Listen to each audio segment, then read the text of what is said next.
ಕೊಟ್ಟಿದ್ರು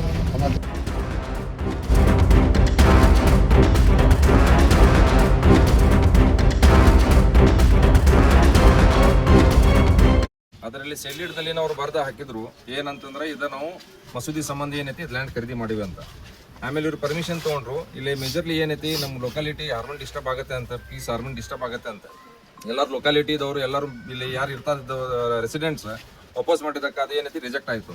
ಆಮೇಲೆ ಕಮ್ಯುನಿಟಿ ಹಾಲ್ ಮಾಡೋಣಂತ ಪರ್ಮಿಷನ್ ತೊಗೊಂಡಿದ್ರು ಕಾರ್ಪೊರೇಷನಿಂದ, ಅದು ಪರ್ಮಿಷನ್ ಸಿಕ್ತು. ಮತ್ತೆಲ್ಲರೂ ವಾಪಸ್ ಮಾಡಿದ್ರು, ಮತ್ತೆ ಅದು ಏನೈತಿ ರಿಜೆಕ್ಟ್ ಆಯ್ತು. ಆಮೇಲೆ ಮತ್ತೆ ಇವ್ರು ಏನೈತಿ ಲೈಬ್ರರಿ ಮಾಡೋಣಂತ ಪರ್ಮಿಷನ್ ತೊಗೊಂಡ್ರು. ಮತ್ತೆಲ್ಲರೂ ಏನೈತಿ ಇಲ್ಲಿ ರೆಸಿಡೆಂಟ್ಸ್ ವಾಪಸ್ ಮಾಡಿದಕ್ಕೆ ಏನೈತಿ ಮತ್ತೆ ಅದು ರಿಜೆಕ್ಟ್ ಆಯಿತು. ಈಗ ಮತ್ತೆ ಅವರು ಹೊಸದಾಗಿ 2025 ಸೆಪ್ಟೆಂಬರ್ 8ದಾಗ ಇವ್ರು ಏನೈತಿ ರೆಸಿಡೆನ್ಷಿಯಲ್ ಪರ್ಮಿಷನ್ ತೊಗೊಂಡಾರ. So intentions are very clear that they want to come up with a mosque here in this locality.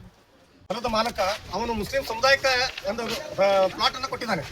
ಮೊದಲ ಒಂದ್ಸಲ ಇವರು ಮಸೀದಿ ಅಂತ ಹೇಳಿ ಪರ್ಮಿಷನ್ ತಗೊಂಡಿದ್ರು, ಅದನ್ನ ರಿಜೆಕ್ಟ್ ಆಗಿದೆ. ಆಮ್ಯಾಗ ಮದರ್ಸಾ ಅಂತ ಹೇಳಿದ್ರು, ಅದನ್ನ ರಿಜೆಕ್ಟ್ ಆಗಿದೆ. ಸಮುದಾಯ ಭವನ ಅಂತ ಹೇಳಿದ್ರು, ಅದನ್ನ ರಿಜೆಕ್ಟ್ ಆಗಿದೆ. ಈಗ ಮನೆ ಅಂತ ಹೇಳಿ ತಗೋತಾ ಇದ್ದಾರೆ.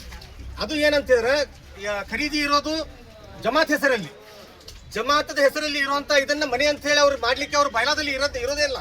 ಅದು ಧಾರ್ಮಿಕ ಕೆಲಸಗಳನ್ನು ಮಾಡಬೇಕು.